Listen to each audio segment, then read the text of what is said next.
Assalamualaikum warahmatullahi wabarakatuh. Selamat pagi, salam sejahtera. Dalam keadaan sehat. Apa kabar hari ini, anak? Semoga selalu tetap semangat ya.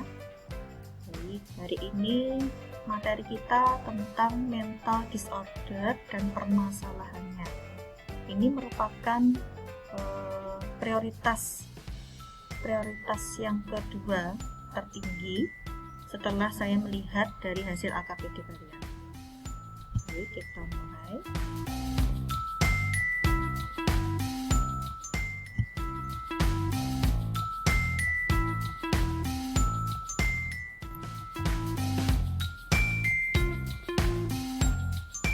Untuk pengertian mental disorder, apa ini mental disorder?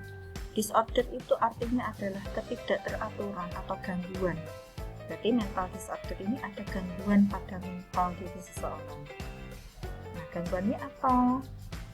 Yang terjadi pada seseorang atau individu disebabkan oleh kegagalan dalam memberi reaksi mekanisme, adaptasi, fungsi-fungsi kejiwaan atau mental terhadap stimuli eksternal, adanya ketegangan-ketegangan sehingga muncul gangguan fungsi atau gangguan struktur, terutama pada bagian organ ya dan sistem kejiwaan. Penampilan dari mental disorder itu biasanya berupa gejala-gejala sebagai berikut. Jadi ada 3 gejala yang menunjukkan bahwa seseorang itu mengalami mental disorder. Yang pertama, banyaknya konflik batin. Jadi anak-anak kalau ada masalah, ada konflik antara mungkin anak dengan orang lain atau dengan diri sendiri, harus segera dibicarakan, dicarikan solusi. Jangan sampai permasalahan itu menjadi menumpuk ya. Nah, ini contoh dari gejalanya itu banyaknya konflik batin.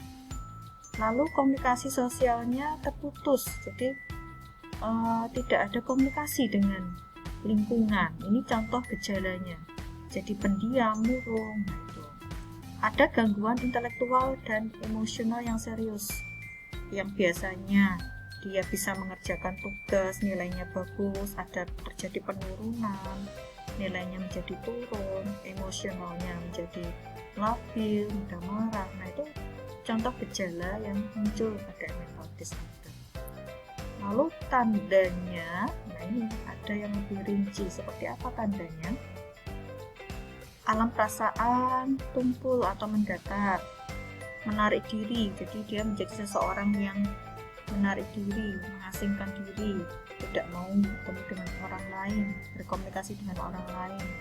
Adanya waham itu sesuatu pemahaman mengenai sesuatu yang salah. Istilahnya dia meyakini bahwa sesuatu itu betul menurut dia, padahal kenyataannya salah. Halusinasi, dia melihat mungkin seseorang atau sesuatu yang tidak dilihat orang lain, padahal tidak ada, tapi dia tuh berhalusinasi melihat itu. Depresi ya, depresi itu merasa motivasi hidupnya sudah tidak ada lagi. Kesulitan untuk melakukan pekerjaan yang mungkin biasanya sehari-hari dia bisa melakukannya dengan baik, tapi ternyata tiba-tiba tidak bisa. Nah, ini contoh gejala. Paranoid itu rasa takut yang berlebihan. Seharusnya orang lain menganggap itu hal yang biasa, tapi menurut dia sangat menakutkan.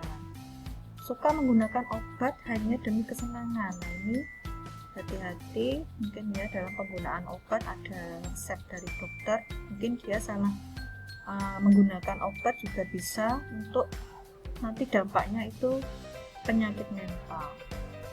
Memiliki pemikiran untuk mengakhiri hidup, jadi sudah tidak ada lagi harapan untuk hidup, inginnya adalah bunuh diri.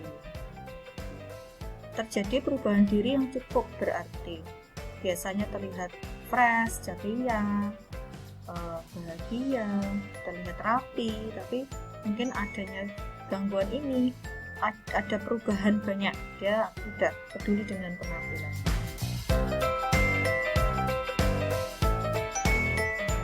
memiliki emosi atau perasaan yang berubah-ubah, moodnya berubah-ubah, kadang senang, kadang sedih, kadang marah. Terjadi perubahan pola makan, biasanya makannya teratur menjadi kayak tidak ada nafsu makan. Pola tidur terjadi perubahan tidak seperti biasa, tidurnya jadinya malam-malam atau bahkan pagi jam 2, jam 3, seperti tidak ada rasa kantuk. Ini hati-hati, apakah kita perlu koreksi diri ya, apakah ada permasalahan dalam hidup kita. Kekacauan alam pikir yang yaitu dapat dilihat dari isi pembicaraannya menjadi tidak terstruktur, menjadi kacau. Kalau berbicara masalah A, dia jawabnya bukan A, nah itu tidak terjadi kesinambungan. Gelisah, tidak dapat diam, gerak-geriknya itu agresif, tidak bisa diam. Lalu kontak emosionalnya yang rendah, sukar diajak berbicara. Kalau diajak berbicara dia hanya diam saja, murung, tidak segera menjawab. Sulit berpikir abstrak, dia sudah tidak bisa membayangkan sesuatu yang abstrak. Tidak ada atau kehilangan kehendak, tidak ada inisiatif, tidak ada upaya. Sudah hilang dorongan untuk melakukan sesuatu, jadi sudah tidak ada keyakinan lagi untuk melakukan itu. Apa-apa serba malas, serba sedih. Lalu apa penyebabnya? 1. Kepribadian yang lemah merupakan bisa ya menjadi potensi untuk penyakit mental. Kita harus menjadi sosok pribadi yang kuat, yang tangguh. Ada masalah, kita hadapi dengan senyuman, kita hadapi dengan rasa syukur, kita cari solusinya, jangan mengeluh. Ini kepribadian kita harus kuat. Konflik-konflik sosial, nah adanya konflik sosial dengan kehidupan di masyarakat, dengan teman, dengan keluarga, adanya pengalaman yang keliru. Mungkin dulu ada pengalaman yang kurang mengenakan, lalu dia menganggap pengalaman itu benar, atau istilahnya membenarkan sesuatu yang salah. Menurut orang lain salah, tapi menurut dia benar. Subjek inilah yang membuat pemasakan batin dari pengalaman yang bentuk-bentuk penyakit mental. Ini ada depresi, sudah kita ketahui ya. Kalau depresi itu berarti ya tidak ada semangat untuk hidup, tidak ada semangat atau harapan untuk melakukan aktivitas, maunya sedih, murung, tidak nafsu makan. Lalu skizofrenia, skizo itu adanya mendengarkan bisikan-bisikan, halusinasi, dia waham ya, waham itu meyakini bahwa dia itu seorang superstar atau artis yang kiranya itu hal-hal yang aneh-aneh. Nah, itu dinamakan skizofrenia. Gangguan kecemasan. Kecemasan ini ada yang tingkat ringan, tingkat sedang, tingkat parah. Nah, apabila pribadi tersebut tidak bisa mengontrol kecemasannya, maka dia dinamakan memiliki penyakit mental gangguan kecemasan. Bipolar itu mood yang berubah-ubah, kadang senang, kadang sedih, kadang marah. Nah, itu tidak ada faktor tertentu, dia bisa berubah-ubah secara cepat ya, tanpa alasan gitu. Bipolar itu seperti itu. Gangguan tidur, hati-hati kalau anak-anak merasa tidurnya menjadi kurang.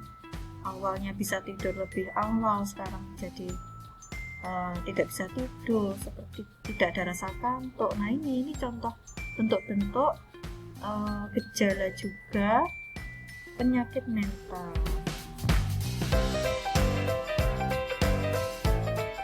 Bagaimana cara mengobatinya? Pengobatan gangguan mental tergantung pada jenis gangguannya dan tingkat keparahannya. Selain terapi ya, selain kita ke psikiater, ada nanti psikiater, ada nanti dokter kejiwaan. Ini berbeda. Yang memberikan obat itu adalah dokter kejiwaan, sedangkan apabila kita ingin berkonsultasi itu dengan psikolog ya.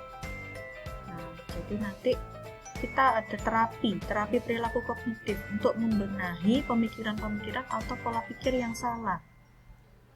Nah, selain terapi akan lebih bagus lagi jika didukung dengan mengkonsumsi obat yang sudah diresepkan oleh dokter. Dan tidak lupa untuk menjalani gaya hidup yang sehat tentunya. Jadi kuncinya itu apabila mental kita sehat, otomatis fisik pun juga akan sehat. Kalau mental kita bermasalah, itu akan berdampak juga ke fisik kita. Jadi kedua hal ini saling berkaitan. Gaya hidup sehat mungkin sarapan, olahraga, makan makanan yang bergizi, banyak istirahat. Kita juga perlu refreshing ya. Banyak hal untuk menjalani gaya hidup yang sehat, menghindari makanan-makanan yang tidak baik. Buniken punya kata-kata motivasi hari ini. Kalau mau sehat itu lari pagi, bukan lari dari kenyataan. Ya. Kalau anak-anak ingin sehat harus olahraga, jangan sampai kita lari dari kenyataan. Kebahagiaan bukan tergantung pada kondisi, tetapi diatur dari sikap mental kita sendiri. Jadi kunci kebahagiaan itu sebetulnya ada pada diri kita. Kemana kita mencari kebahagiaan? Kita berawal dari diri kita sebetulnya kebahagiaan. Tingkat kebahagiaan seseorang berbeda-beda. Jadi apa yang menurut orang lain itu kurang menyenangkan, tapi kalau menurut kita itu sudah sesuatu yang membuat kita bersyukur, maka kita bisa bahagia dengan hal itu. Jadi kuncinya adalah pandai-pandailah mensyukuri nikmat Tuhan. Sekecil apapun kita harus bersyukur, menikmati dan bahagia dengan kondisi kita ya. Jadi yang terpenting adalah mindset kita, pola pikir kita, bagaimana kita mengolah alam bawah sadar kita.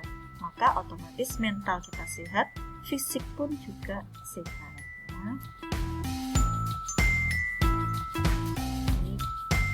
Sekian anak-anak, harapan Buniken di masa pandemi seperti ini, anak-anak tetap semangat, tetap jaga kesehatan, tetap jaga kesehatan mental. Yang terpenting adalah mental, selain fisik juga mental harus dijaga. Jangan sampai menunda pekerjaan sehingga tidak terasa berat nanti untuk mengerjakannya ya. Tetap semangat, jangan menyerah. Kita harus selalu optimis. Terima kasih anak-anak. Sekian dari saya. Wassalamualaikum warahmatullahi wabarakatuh.